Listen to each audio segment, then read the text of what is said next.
بالله السميع العليم من الشيطان الرجيم رب اشرح لي صدري ويسر لي أمري واحلل عقدة من لساني يفقهوا قولي واجعل لي وزيرا من أهلي وقال تعالى اليوم أكملت لكم دينكم وأتممت عليكم نعمتي ورضیت لکم الاسلام دینا۔ تمام قسم کی تعریفات عبادات ایک اللہ وحدہ لا شریک کے لیے، ان گنت لاتعداد درود و سلام ہوں امام الانبیاء رحمت للعالمین صلی اللہ علیہ وسلم کی ذات گرامی پر۔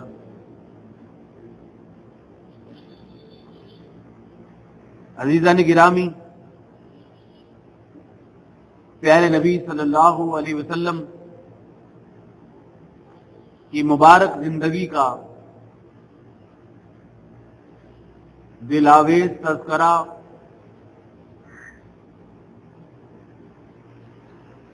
ماہ و سال کی روشنی میں بیان کیا جا رہا ہے۔ انشاءاللہ تعالی آج کے بیان میں 10 ہجری کا احوال بیان کیا جائے گا اور پیارے نبی صلی اللہ علیہ وسلم کی مدینہ کی زندگی میں جو آخری سال تھا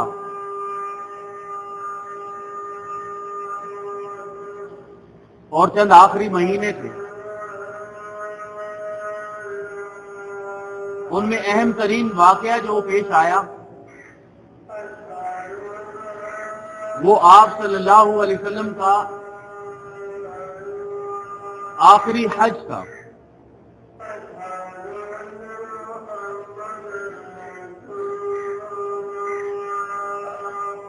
احادیث کی کتابوں میں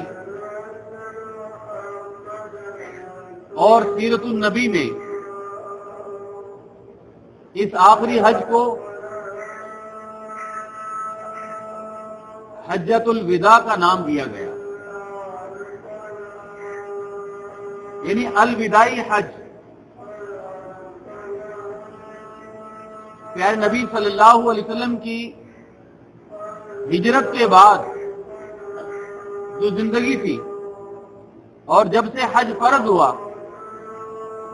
اس کے بعد سے یہ آپ کا پہلا اور آخری حج، اس لیے نبی کریم صلی اللہ علیہ وسلم نے اس حج کے شروع میں ہی بیان فرما دیا تھا کہ خذوا عنی مناسککم، لوگوں مجھ سے حج کا طریقہ سیکھ لو، لعلی لا احج بعد عام ھذا، شاید کہ اس سال کے بعد آئندہ میں حج نہ کر سکوں، لہذا حج کا جو طریقہ ہے وہ جو سیکھنا ہے اور حج کے ارکان اور اس کی سنتیں مجھ سے سیکھ لو۔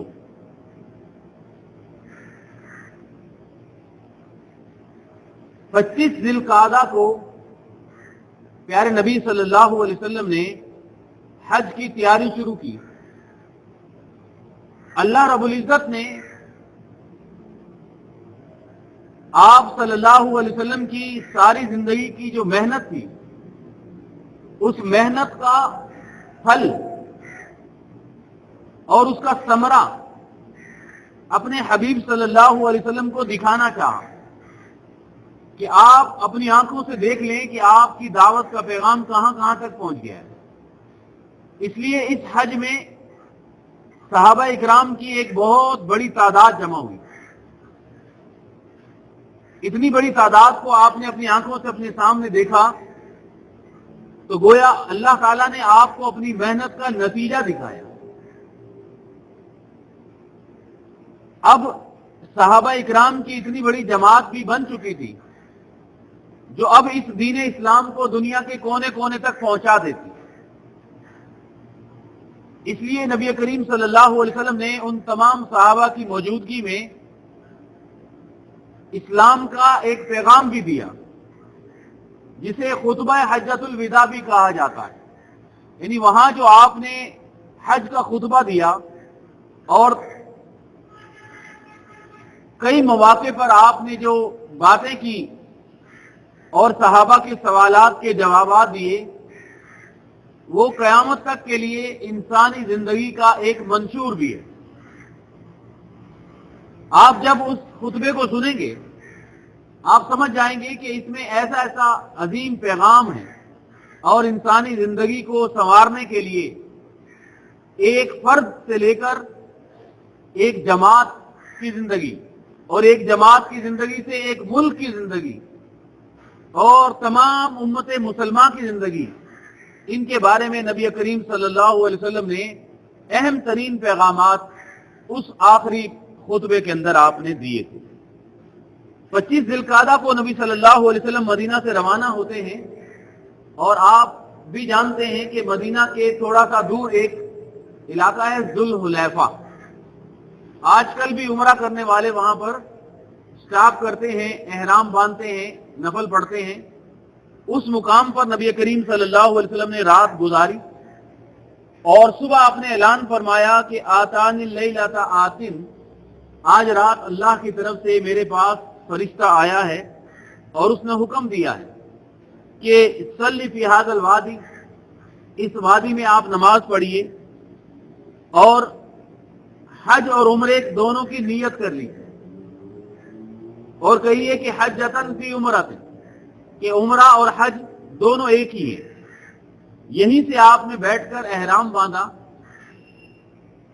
اب احرام باندھنا، اس کا طریقہ اور حج کا طریقہ، یہ تمام احادیث کے اندر تفصیل سے بیان ہے، لیکن ابھی میں یہاں پر جمعے کے بیان کے اندر وہ حج کا ایک ایک رکن، ایک ایک طریقہ بیان نہیں کروں گا، کیونکہ جو بھی حج کرنا چاہتا ہے وہ الگ سے طریقہ سیکھ لیتا ہے، مگر نہ اس طریقے کو بیان کرنے میں ہی سارا وقت چلا جائے گا.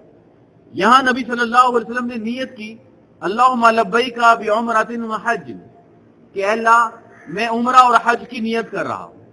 آپ صلی اللہ علیہ وسلم نے جو احرام باندھا تھا، آپ سمجھے کہ اسی احرام میں جا کر عمرہ کیا، اور پھر احرام کھولا نہیں، اور پھر اسی احرام کے اندر آپ نے حج بھی کیا.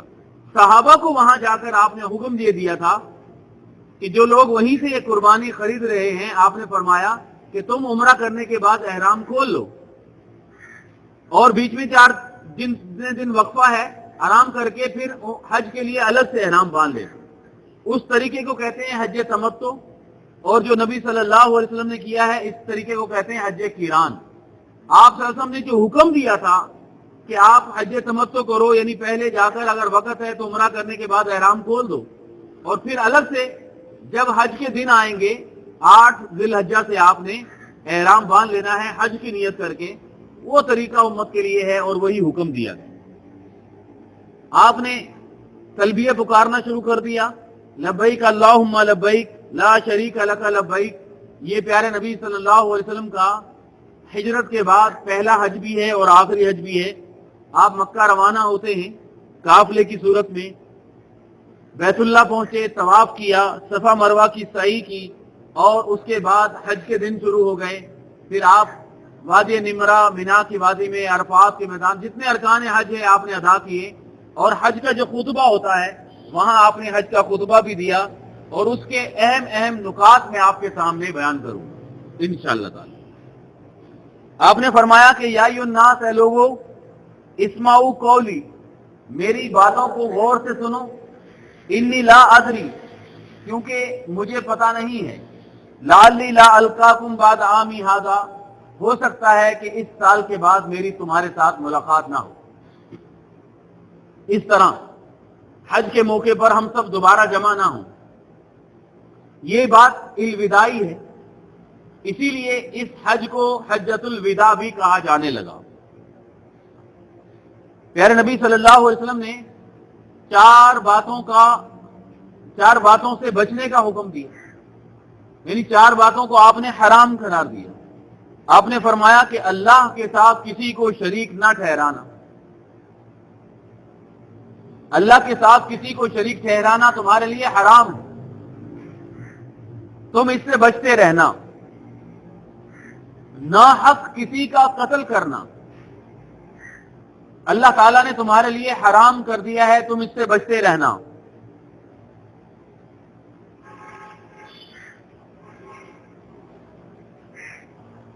آپ نے فرمایا کہ زنا کرنا، بدکاری کرنا اللہ نے تمہارے لیے حرام کر دیا، آپ اس سے بچتے رہنا۔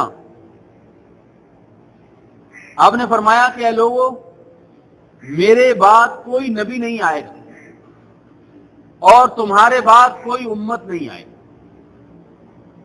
میں اللہ کا آخری نبی ہوں اور تم آخری امت ہو۔ اس اعلان کے اندر اس بات کی طرف اشارہ تھا کہ نبی کریم صلی اللہ علیہ وسلم آخری نبی ہیں، لہذا آپ کے اوپر جو قرآن اور کتاب نازل ہوئی ہے وہ آخری کتاب ہے، اور آپ صلی اللہ علیہ وسلم کا جو فرامین ہیں اور جو ہدایات ہیں وہ امت کے لیے آخری ہیں۔ اس کے بعد کوئی نیا حکم نازل نہیں ہوگا اور کوئی شریعت تبدیل نہیں ہوگی قیامت تک کے لیے۔ اب یہی دو چیزیں ہیں، قرآن اور پیارے نبی صلی اللہ علیہ وسلم کی سنت، اسی کو اپنے ساتھ لے کر چلنا ہے۔ آپ نے فرمایا کہ تم آخری امت ہو، تو یہ امت کو بہت بڑی فضیلت دے دی کہ آپ امت محمدیہ ہو صلی اللہ علیہ وسلم۔ نبی صلی اللہ علیہ وسلم کے بعد کوئی نبی نہیں آئے گا تو پھر آپ کے اس پیغام کو آگے کون پہنچائے گا؟ آئندہ آنے والی جتنی بھی صدیاں ہیں، تو آپ نے دیگر مقام پر سمجھایا کہ اے لوگوں، جو بھی اس قرآن اور حدیث کو سیکھے اس پر فرض ہے کہ پھر وہ آگے لوگوں تک پیغام پہنچائے، اپنے حلقے تک پہنچائے، اپنے گھر والوں تک پہنچائے۔ اس پیغام کو آگے پہنچانا اس امت کے لیے لازم قرار دے دیا گیا۔ اسی کو کہتے ہیں دین کی دعوت آگے پہنچانا، اس کے لیے ذمہ داریاں اختیار کرنا، اس کے لیے ادارے بنانا، اس کے لیے محنت کرنا، اور امت کا ہر فرد نہیں بلکہ اس امت میں سے کچھ لوگ اللہ کے بندے ایسے تیار کرنا جو اسی قرآن اور اسی حدیث کے پیغام کو آگے پہنچائیں۔ آپ نے فرمایا کہ العلماء ورثۃ الانبیاء، یہ قرآن اور حدیث سیکھنے والے نبی کے وارث بنیں گے۔ اب ان نبی کے وارثوں کو سوچنا چاہیے کہ وہ اپنی عزت کا آپ ہی خیال کریں، کیونکہ منصب بہت بڑا ہے۔ اس منصب کے اندر دنیا نہیں ملتی، اور دنیا کا مال اور دنیا کی دولت نہیں ملتی، دنیا کے اندر حکومت بھی نہیں ملتی، دنیا کے اندر شہرت بھی نہیں ملتی، لیکن اگر اللہ راضی ہو جائے تو پھر آخرت کے اندر کامیابی ہی کامیابی۔ لہذا سب سے بڑا کام جو ہے اس امت کا، اہم ترین کام، وہ یہی تھا کہ اللہ کے اس پیغام کو آگے لوگوں تک پہنچانا۔ یہ امت محمدیہ صلی اللہ علیہ وسلم نے بخوبی انجام دیا۔ آپ کے بعد آپ کے صحابہ نے اس قرآن کو دنیا کے کونے کونے تک پہنچایا کہ نہیں پہنچایا؟ آپ کہہ سکتے ہیں کہ پوری دنیا کے اندر قرآن میں کوئی فرق ہے؟ چائنا میں چھپنے والا قرآن اور امریکہ میں ملنے والا قرآن الگ الگ ہے؟ نہیں کہہ سکتے۔ ایک شوشہ، ایک نقطہ بھی الگ نہیں ہے۔ یہ صحابہ اکرام نے پیارے نبی صلی اللہ علیہ وسلم سے قرآن سنا اور اس کو لکھا، لکھنے کے بعد دنیا کے کونے کونے تک پہنچایا۔ اور آپ دیکھیں کہ وہ تو عربی تھا، قرآن تو عربی زبان میں نازل ہوا، اور دنیا کے کونے کونے میں عربی نہیں بولی جاتی۔ سب سے پہلے ہی صحابہ اکرام جیسے ہی عرب سے باہر نکلے تو ایران، اس کے آگے شام، اس کے آگے پورا افریقہ، پھر یہاں سے افغانستان اور چین کی سرحد تک صحابہ اکرام پہنچے۔ روس کی جتنی بھی ریاستیں ہیں، تاجکستان، ازبکستان، بخارا، سمرقند، یہ سارے صحابہ کے دور میں فتح ہوئے۔ اب ان کی زبانیں عربی نہیں تھی، ان کو کیسے دین کا پیغام پہنچائیں؟ لہذا ایسے ادارے بنائے گئے، ایسے علم بنائے گئے ایسی گرامر بنائی گئی عربی کی اور ایسے علماء تیار کیے گئے کہ جو ان کو انہی کی زبانوں میں قرآن سمجھاتے تھے. پھر نبی کریم صلی اللہ علیہ وسلم کے فرامین کو سیکھنے کے لیے یہ ساری دنیا عربی سیکھنے پر مجبور ہوئی، کیونکہ پہلے عربی آئے گی پھر نبی صلی اللہ علیہ وسلم کا فرمان آئے گا. پوری دنیا سے لوگ ہجرت کر کے سفر کر کے مکہ مدینہ جاتے ہیں، صحابہ سے ملتے، پھر صحابہ کے بعد تابعین سے ملتے، علماء سے ملتے اور قرآن اور حدیث ان کے سیکھ کر اپنے علاقوں میں جاتے اور آگے پیغام پہنچاتے. یہ اسی امت کا خاصہ ہے. اور آپ سمجھ سکتے ہیں کہ اتنا عظیم کام کہ ان 1400 سالوں کے اندر، 14 صدیوں کے اندر نہ تو قرآن کے اندر ایک لفظ کوئی تبدیل کر سکا، اس لیے کہ مائیں اپنے بچوں کو قرآن حفظ کرواتی تھی. اب قرآن لکھا بھی جاتا تھا اور قرآن سینوں کے اندر بھی یاد کیا جاتا تھا. اس طرح صدیوں سے کام چلتا چلتا آج ہمارے پاس قرآن لکھا ہوا بھی ہے اور قرآن سینوں کے اندر محفوظ ہے. محدثین نے نبی کریم صلی اللہ علیہ وسلم کی احادیث کو تلاش کیا، آپ کی نماز، روزہ، حج، زکوٰۃ کے طریقوں کو سیکھا اور پھر اس کو محفوظ کیا اور آئندہ آنے والی امتوں تک پہنچایا. یہ ذمہ داری یہ امت ادا کر چکی ہے الحمدللہ. آپ دنیا کے اندر کوئی ایک شخص بھی نہیں دکھا سکتے کہ جو عیسائی ہو، یہودی ہو اور اسے اپنے نبی کی ساری جو قرآن نازل ہوا ہے ان کے اوپر، جو اللہ کی کتاب ان کے اوپر نازل ہوئی ہے، اسے وہ پڑھ کر سنا دے. آج آپ بائبل تلاش کرو گے تو وہ انگلش میں ملے گی اور انگلش میں نازل نہیں ہوئی تھی. جس زبان میں نازل ہوئی تھی وہ زبان ہی لوگ بھول گئے. اور امت محمدیہ صلی اللہ علیہ وسلم کا یہ کتنا پیارا اور کتنا عظیم کام ہے کہ جس زبان میں قرآن نازل ہوا اس زبان کو سیکھنے لگ گئے. چنانچہ آج چائنا کے اندر مسلمان ہوں، انڈونیشیا، ملائیشیا میں مسلمان ہوں، امریکہ میں مسلمان ہوں، ہندوستان کے مسلمان ہوں، بنگلہ دیش، سری لنکا، پاکستان کے مسلمان ہوں، کسی بھی رنگ، نسل اور زبان سے تعلق رکھنے والے ہوں، لیکن قرآن کریم کو اور نماز کو عربی میں پڑھتے ہیں. آپ کو پتا ہے کہ پوری دنیا کے اندر سب سے زیادہ حافظ کہاں بنتے ہیں؟ پاکستان کے اندر. پوری دنیا میں سب سے زیادہ ہر سال حافظ تیار ہوتے ہیں. یہ فخر کی بات، یہ عظمت کی بات، یہ ان ماں باپ کے لیے عظمت ہے. وہ قیامت کے دن اللہ کے سامنے کھڑے ہو کر اس بات پہ فخر کریں گے. اللہ رب العزت ان والدین کے سر پہ عزت کا تاج پہنائیں گے جس تاج کا ایک ایک ہیرا، ایک ایک موتی چاند ستاروں سے بھی زیادہ چمکدار ہوگا. یہ فخر کی بات ہوگی ان کے لیے. پیارے نبی صلی اللہ علیہ وسلم نے فرمایا نظر اللہ عمران سامی مقالتی، اللہ رب العزت اس بندے کو ہمیشہ خوش خرم رکھتا ہے، تر و تازہ رکھتا ہے،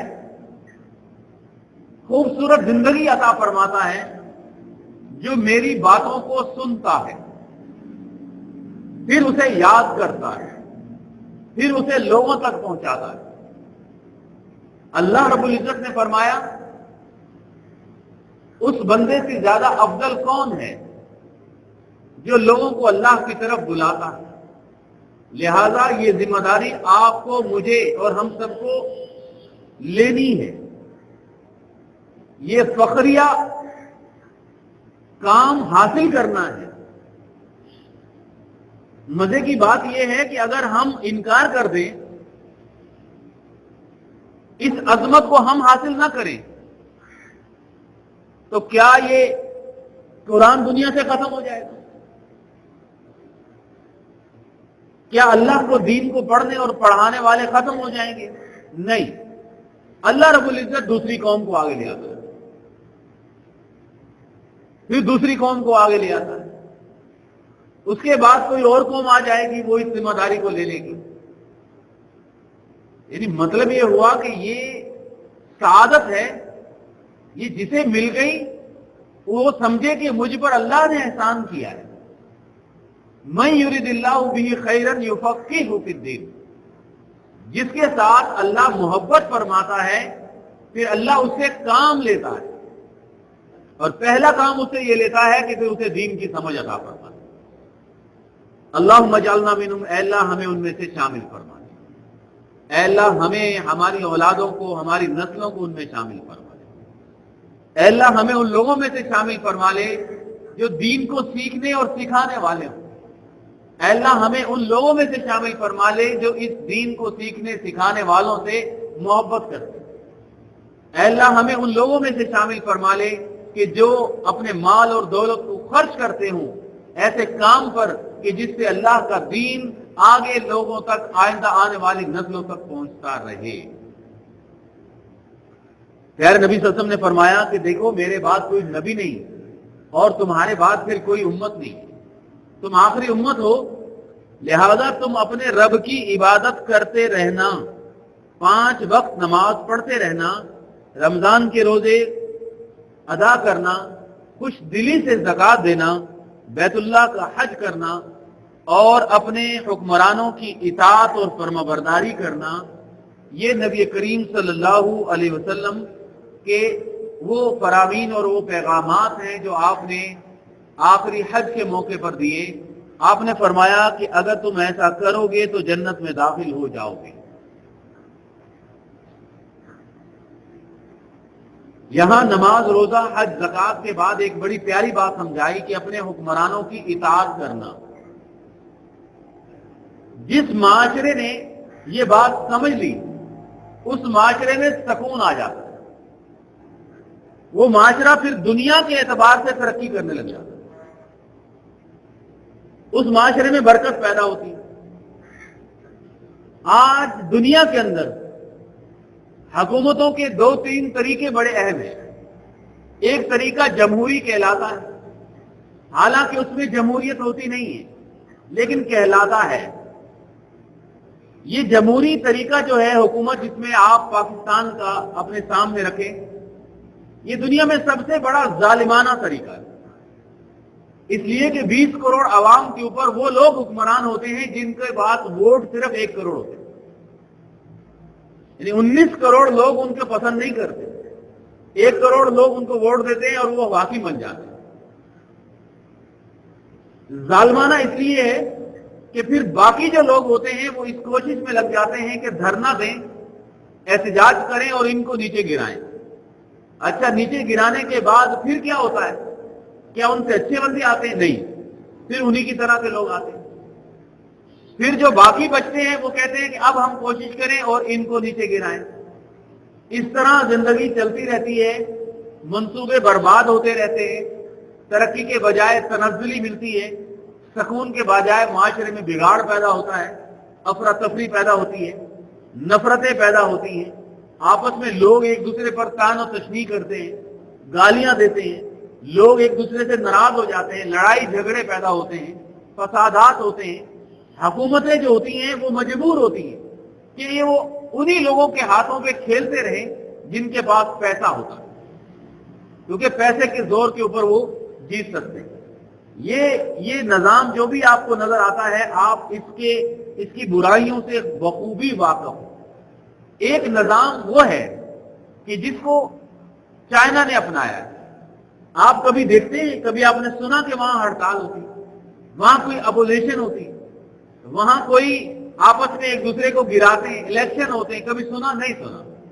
جو ہے بس ایک ہی پارٹی کی حکومت ہے اور وہ ہمیشہ سے پچھلے 50 سال سے وہی ہے.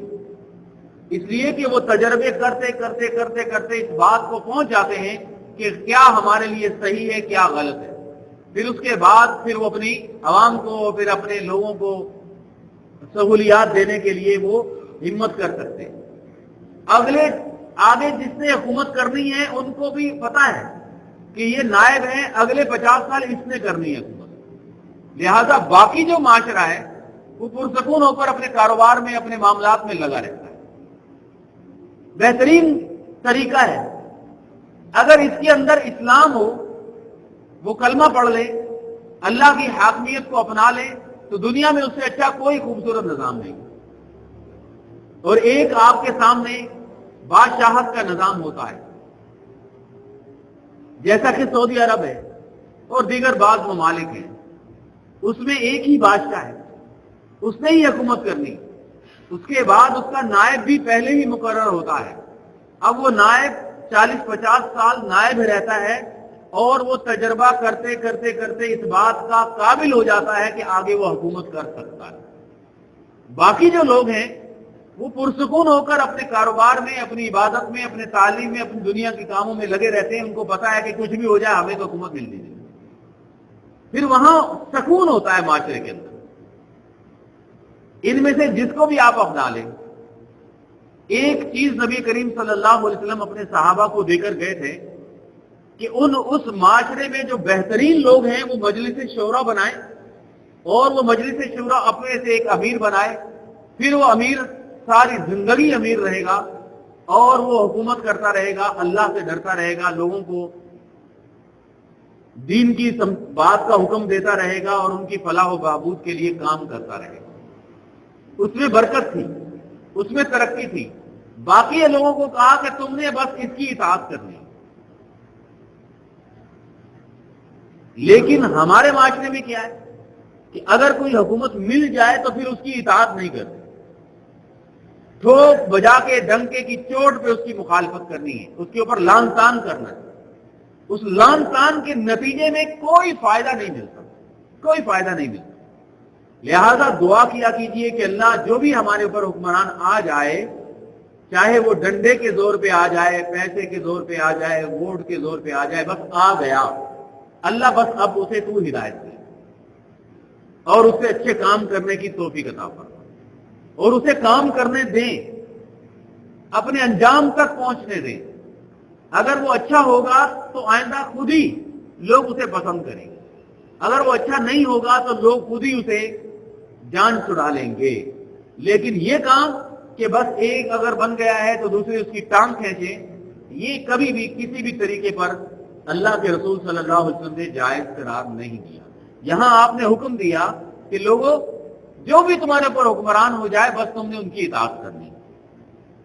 آپ نے فرمایا لوگوں تمہارا رب ایک ہے، تمہارا باپ آدم علیہ السلام ایک ہے، لہذا کسی عربی کو غیر عربی پر کوئی فضیلت نہیں ہے، کوئی فضیلت نہیں۔ یہ بات نہیں ہے کہ اللہ عربیوں کو پسند کرتا ہے تو انہیں جنت دے گا، نہیں۔ آپ دنیا کے کسی بھی زبان، رنگ، نسل سے تعلق رکھتے ہوں، فضیلت اللہ کے نزدیک ایک ہی ہے۔ آپ نے فرمایا وہ ہے کہ کون اللہ سے زیادہ ڈرتا ہے، ان اکرمکم عند اللہ اتقاکم، تم میں اللہ کے نزدیک سب سے زیادہ پیارا بندہ وہ ہے جو اللہ سے سب سے زیادہ ڈرنے والا ہے۔ آپ نے فرمایا کسی گورے کو کالے پر اور کسی کالے پر کو گورے پر کوئی فضیلت نہیں۔ آپ کب کہہ رہے ہیں یہ باتیں؟ آپ بتائیں مجھے، اسلامی معاشرے میں کب سے یہ سوچ ہے؟ یہ سن 2019 چل رہا ہے نا، اور یہ نبی صلی اللہ علیہ وسلم جب بیان کر رہے تھے تو سن 7ویں ہجری تھی، 7ویں صدی عیسوی تھی۔ سن 700 کو، یعنی آج سے 1400 سال پہلے آپ نے مسلمانوں کو سمجھا دیا کہ گورا کالا کچھ نہیں ہوتا، اللہ کے نزدیک اس کی کوئی فضیلت نہیں، سب برابر ہے۔ اور جس کو ہم کہتے ہیں کہ سویلائز معاشرے اور تہذیبیں، سب سے زیادہ عقل مند سمجھدار لوگ امریکہ، اس میں پچھلی صدی میں یعنی 18ویں صدی میں گورا کالے کے پاس بیٹھ نہیں سکتا۔ ان کو ابھی عقل آئی، اور مسلمانوں میں یہ بات 1400 سال پہلے سے، پہلے دن سے بات بتا دی گئی کہ کوئی کسی کے اندر کوئی اونچا نہیں، کوئی نیچا نہیں۔ یہی حقوق انسانی، یہی انسانی حقوق کا چارٹر ہے۔ اس کے بعد پھر کوئی نیا حقوق انسانی لکھنے کی ضرورت نہیں ہے۔ آپ نے فرمایا کہ دور جاہلیت کی جتنی بھی رسمیں ہیں وہ ساری میرے قدموں کے نیچے ہیں، یعنی میں ختم کر رہا ہوں۔ کوئی جاہلیت کی بات اب اسلام کے اندر نہیں چلے گی، کوئی باہمی فخر اور تکبر کی بات نہیں چلے گی، کوئی اپنے آپ کو اعلیٰ نسل کا سمجھے اور دوسرے کو شودر نسل کا سمجھے، یہ مسلمانوں میں نہیں ہوتا۔ آپ نے فرمایا کہ تم پر سود کو حرام کر دیا گیا، اب تم صرف اپنا اصل مال لینا ہے تو لے لینا، لیکن اضافی جو سود کا مال تھا وہ تمہارے لیے اب حرام کر دی گئی۔ آپ دیکھیں نبی کریم صلی اللہ علیہ وسلم ہمیں جاہلیت کے ہر بات سے منع کر رہے ہیں، ہر بات سے منع کر رہے ہیں۔ اور ہمارا یہ کتنا پیارا مسلمان معاشرہ ہے کہ جاہلیوں کی ہر بات کو حاصل کرنے کی کوشش کرتے ہیں۔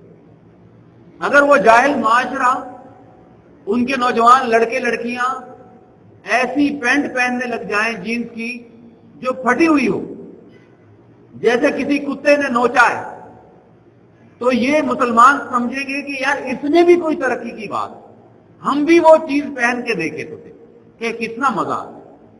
آپ سوچیں کہ بے وقوفانہ بات ہے، کم عقلانہ بات ہے، لیکن وہ کتنی ترقی کر گئی کہ ہر دوسرا بندہ وہ پہننے کی کوشش کرتا ہے کہ یار دیکھے تو صحیح ہوتا کیا۔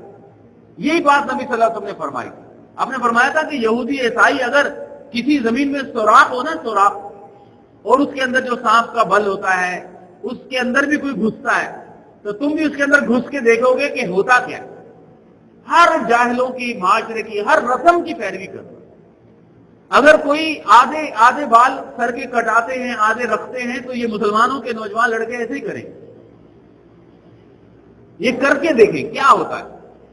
ہر گندی بات کی پیروی کرتے ہیں، اور کوئی اگر ان کے اندر اچھی بات ہو ان معاشروں میں، نہ وہ نہیں لینی ہوتی۔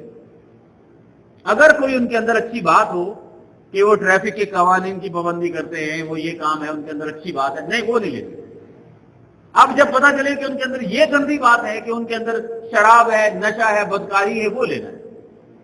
یہی آپ نے فرمایا کہ جاہلیت کی ہر کام میرے پاؤں کے نیچے۔ آپ نے فرمایا لوگوں تمہارا مال، خون، عزت ایک دوسرے پر حرام ہے۔ مال، خون، عزت ایک دوسرے پر حرام ہے، ایسے ہی جیسے آج کا دن حرام عزت والا ہے۔ آپ نے فرمایا آج کا یہ شہر مقدس ہے، عزت والا ہے، ایسے تم مسلمانوں کا ایک دوسرے پر خون، ان کی عزت، ان کا مال حرام کر دیا گیا ہے۔ آپ نے فرمایا ایک مسلمان کے لیے دوسرے مسلمان کی غیبت کو حرام کر دیا، عزت کو پامال کرنا حرام، ایک دوسرے کا مال کھانا، اسے تکلیف دینا، بلکہ آپ نے فرمایا کہ دھکا دینا بھی حرام کر دیا۔ آپ نے فرمایا کہ عورتوں کے بارے میں میں تمہیں نصیحت کرتا ہوں، عورتوں کے بارے میں آپ نے فرمایا کہ وہ تمہارے پاس امانت ہے اللہ کی۔ کتنی بڑی بات، یہ کسی ہندو معاشرے میں یہ سوچ بھی نہیں پیدا ہوتا۔ یہ مسلمانوں کو بتایا کہ مسلمانوں تمہاری بیویاں تمہارے پاس امانت ہیں، تمہارے پاس، تمہارا ان کے اوپر کوئی حق نہیں، بس جیسے امانت کو آپ اپنے پاس سنبھال کے عزت سے رکھتے ہو ایسے رکھو۔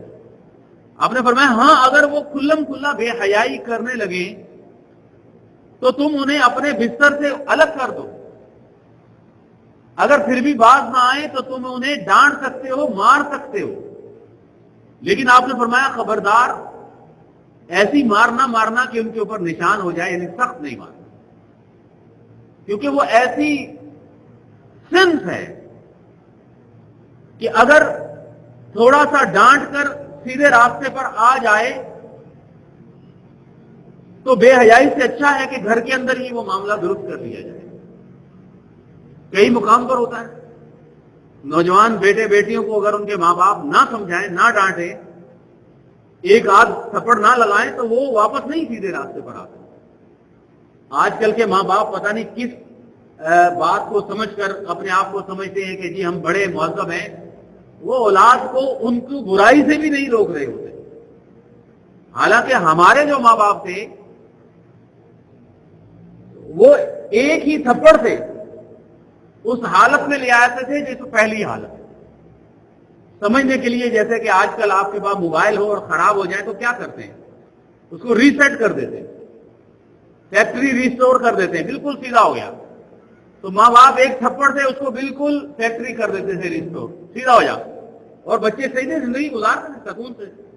لیکن نہ ہم نے اپنی بیٹیوں کو سمجھانا، نہ اپنی اولادوں کو سمجھانا، نہ ان کو برائیوں سے روکنا، اور نوجوان نسل ہے بیچاری، ظاہر ہے کبھی گناہ کی طرف جائے گی تو پھر واپسی کا راستہ ہی باقی نہیں رہتا، تو یہ ذمہ داری تو ہماری ہے نا۔ آپ نے فرمایا نبی صلی اللہ علیہ وسلم نے کہ تم سب کے سب نگران ہو، تم سب کے سب نگران ہو، یعنی حکومت کی بات نہیں کر رہے، آپ نے فرمایا تم سب حاکم ہو اور اللہ تم سے تمہارے بارے میں پوچھے گا قیامت کے دن۔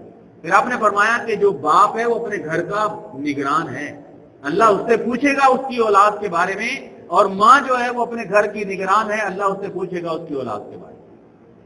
اللہ تعالیٰ سمجھنے کی توفیق عطا فرمائے۔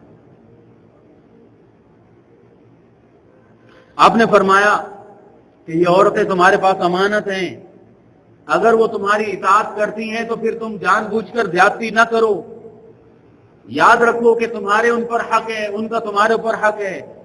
تمہارا حق یہ ہے کہ جن کو تم ناپسند کرتے ہو ان کو وہ تمہارے گھر میں داخل نہ ہونے دیں، اور ان کا حق یہ ہے کہ تم انہیں ان کا بہترین رزق اور بہترین لباس مہیا کرو۔ آپ نے فرمایا کہ غلام لونڈی ملازم کا خیال کرو، جو تم کھاتے ہو ان کو کھلاؤ، جو تم پہنتے ہو ان کو پہناؤ۔